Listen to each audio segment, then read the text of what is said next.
Welcome to Graybeard Philosophy, bringing ancient wisdom and daily practice to the inner life and the wildernesses we journey, one practice at a time. I'm Brian Winsor. Today's essay is called Of Guides, Maps, and Stars. No one forms themselves alone. No one journeys well alone. Character is shaped slowly and unevenly by the guides we trust, the maps we follow, and the principles that orient both. Guides may be people, living or long gone. Maps may be texts, traditions, or practices, but neither guides nor maps are sufficient on their own. Guides and maps are only as trustworthy as the principles that orient them. Without orientation to true north, even the best guides and the most detailed maps can lead us astray. A map that is not aligned to true north may look detailed and persuasive, yet still lead us astray. In the same way, guides, no matter how compelling, must be oriented toward enduring principles if they are to be trusted. This page names some guides, the maps and the North Star that have shaped my life, not as authorities to be followed blindly, but as companions whose counsel consistently points towards what is good, what is true, and what has been enduring in my life. My early guidance. I had many guides as a young person. The early guides were figures from ancient scripture, modern figures in the authorities of the religion of my heritage. I was blessed to have maternal grandparents spanning back generations and parents who provided moral lessons built on foundational principles, including hard work, courage, honesty, service to others, and honor. My mother taught her children to fill our minds with goodness. We faithfully attended the church of our heritage. We daily read from the pages of ancient scriptural texts. Nearly every week, my mother faithfully gathered her children for a family meeting to discuss these principles and how they mattered for our family. My first guide was my mother. She taught me, explicitly and repeatedly, that what we allow into our minds matters. She encouraged her children to seek out wise men and women, to memorize and ponder on their words, to return to them when life became confusing or difficult. She believed that thoughts shape character and character shapes life. She also taught me something less formally, but just as clearly, that not every voice deserves equal weight. Guidance must be tested. Wisdom must be oriented. Even well-intended counsel can mislead if it is not grounded in sound principles. When I was 18, my mother gave me impactful counsel as I left for military training. Among many others, return with honor was her first counsel and posted on our door. She told me to fill my mind with good thoughts, to memorize, study, and to seek to live by the sayings of wise men and women, and those thoughts would guide me during tough times in my life. These sayings would be my companion in dark times. I committed myself to live up to my mother's counsel. I began seeking out sayings and quotes that touched my heart and motivated my soul. There was no internet, and my search was through constant vigilance. I carried a small pack of blank 3x5 cards and 2 or 3 quotes that I was memorizing in my shirt pocket. I wrote down everything, whether it touched my soul or not. I decided that I needed to capture the quotes because I didn't know, but in a future situation, I would need that wisdom. This has been the case many times. I still have many of those cards in a small recipe box in my office on my shelf. I cannot bring myself to throw them away. They are a significant part of my development, mind, heart, and spirit. Today I have hundreds of quotes stored in my memory. I bring them with me as I journey through the wilderness. These quotes have helped me survive struggles as well as successes in my life. You see, long before I had the language for philosophy, I was being taught its central discipline, care of the inner life, the base camp, guided by enduring principles. That early orientation formed a habit I have never abandoned. Now, I have philosophical guides as well. Over time, certain voices proved durable, able to withstand pressure, responsibility, failure, and time. What drew me to these guides was not agreement on every point, but their shared seriousness about virtue, peace, dignity, and the long view. The guides who shaped me were compelling, not because they were charismatic or original, but because their counsel remained aligned under pressure with these true north principles. One was Socrates, perhaps the first. From Socrates, I learned that philosophy begins with the courage to examine one's own life. Virtue, he taught, is not the outward appearance of success, but the internal health and well-being of the soul. His insistence that inner disorder eventually becomes outward harm remains a true north guide for my thinking. Epictetus is a consistent guide for me. He taught me clarity and discipline. He insisted that freedom depends on understanding what is and what is not within our control, and how craving and aversion distort perception, and on aligning our inner selves accordingly. His work is relentlessly practical, oriented toward right judgment rather than comfort. The Emperor Marcus Aurelius has been a consistent and constant guide for me. Marcus Aurelius showed me what philosophy looks like when responsibility cannot be avoided.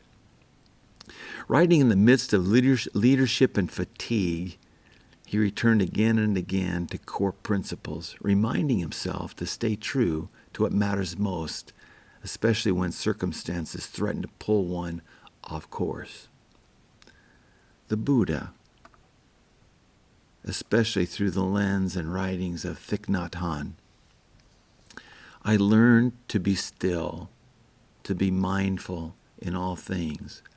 I learned to view suffering in a different way.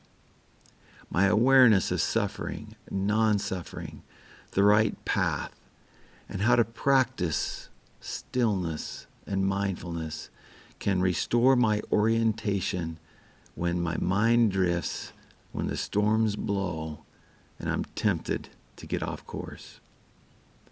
Viktor Frankl articulated with precision the moral significance of choice, even under the most constricting and dire of conditions. His work clarifies that even when circumstances cannot be changed, orientation still matters.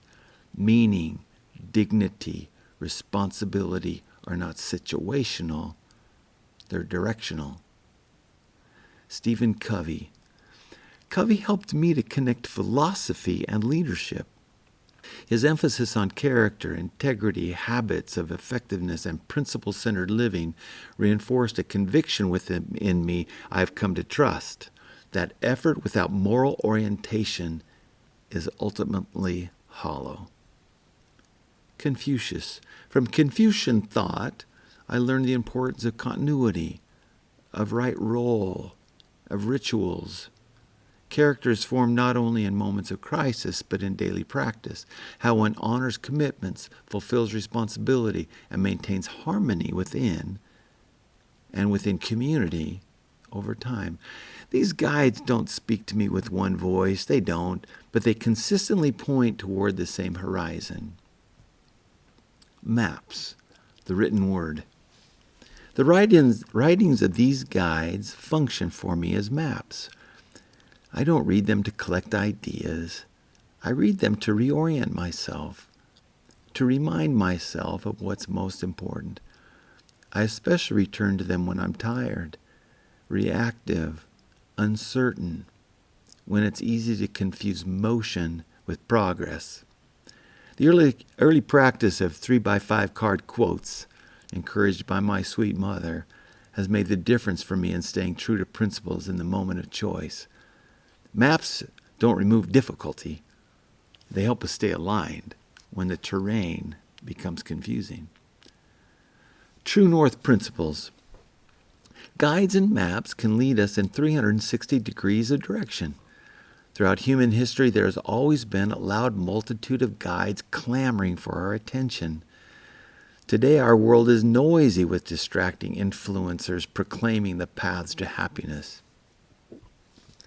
We're free to follow any guide or any map and orient them to any star in the vastness of the heavens above.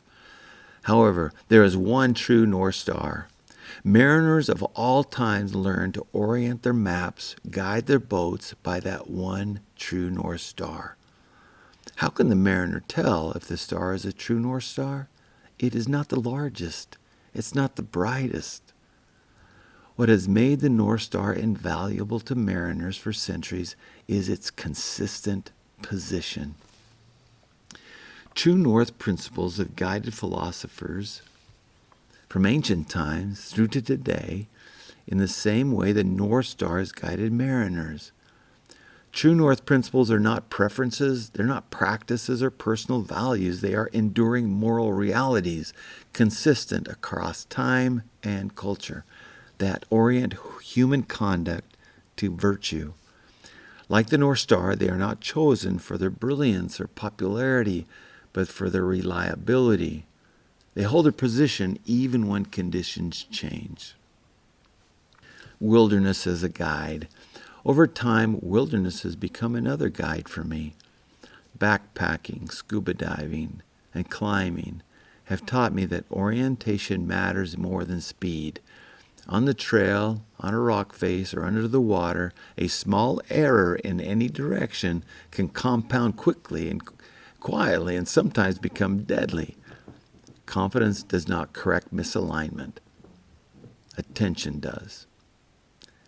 Nature is indifferent to titles, unmoved by performance. It rewards patience, humility, and respect for limits. Wilderness reveals character quickly and exposes when one has lost one's bearing. I'm being guided still. One of the most important lessons I continue to learn is the necessity of remaining teachable. In wilderness, my primary guide is now my son Daniel.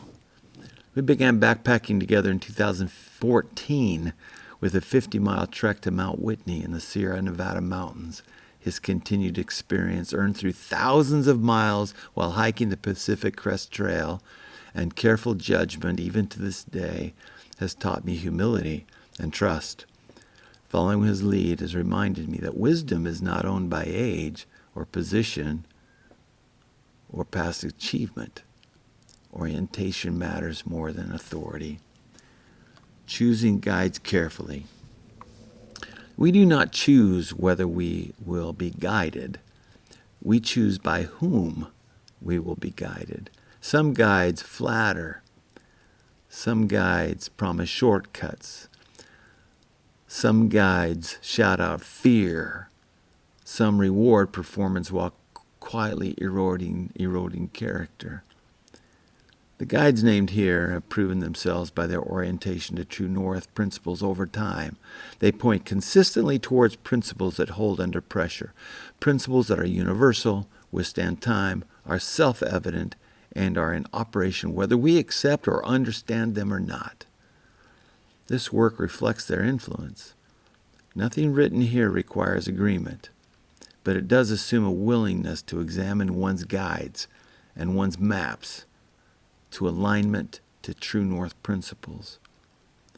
Formation is not a matter of accumulating guidance, but aligning it.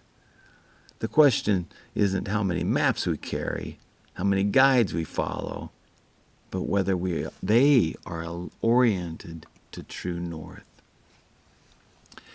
Now for our internal practice this week, orientation. Before you reflect, begin with one simple breathing practice to increase mindfulness. Thich Nhat Hanh, through the Buddhist teaching, taught me about mindfulness, about breathing in to calm myself and breathing out to smile. I've brought this practice to every school that I've led and to my own personal life. I take 3 slow breaths. On the in-breath, I silently say calm. On the out-breath, I silently say smile. Don't force either word. Just let it steady you. Breathing in, I calm myself. Breathing out, I smile. Breathing in, I calm myself. Breathing out, I smile. Now set aside 10 quiet minutes. No special language is required. No journaling is required, although writing often helps. In a previous reflection, you were invited to consider the health of your inner life, to notice what you tend to and what you neglect, and how pressure reveals what is already there. This practice builds on that work by turning outward slightly toward orientation. Set aside a few quiet minutes. No writing unless it helps you think clearly. First, notice who guides you. Without judgment, ask yourself, whose voice do I return to when I'm uncertain? Who shapes my thinking when I'm tired, discouraged, or under pressure? Which people, living or long gone, do I trust enough to let them influence how I live? Then pay attention to actually who guides you, not who you admire in theory. 2. Examine the maps you carry. Consider the maps you rely on. What books do you read? What sayings do you hold? What ideas do you form? What frameworks do you follow? What advice do you return to repeatedly? What assumptions do you rarely question? What paradigm do you see and what guides you? Ask gently, do these maps help me orient myself? Or do they just keep me moving? Do they clarify what matters most, or just make me feel less anxious? A detailed map is not the same as a reliable one. 3. Reflect on your orientation. Now return inward. Ask yourself, what principles do my guides and maps point toward? When my inner life is under strain, do these principles steady me or pull me off course? You don't need to name your true north clearly yet.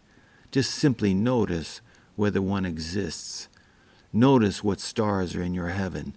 Notice what guides and what maps, and whether they are consistent.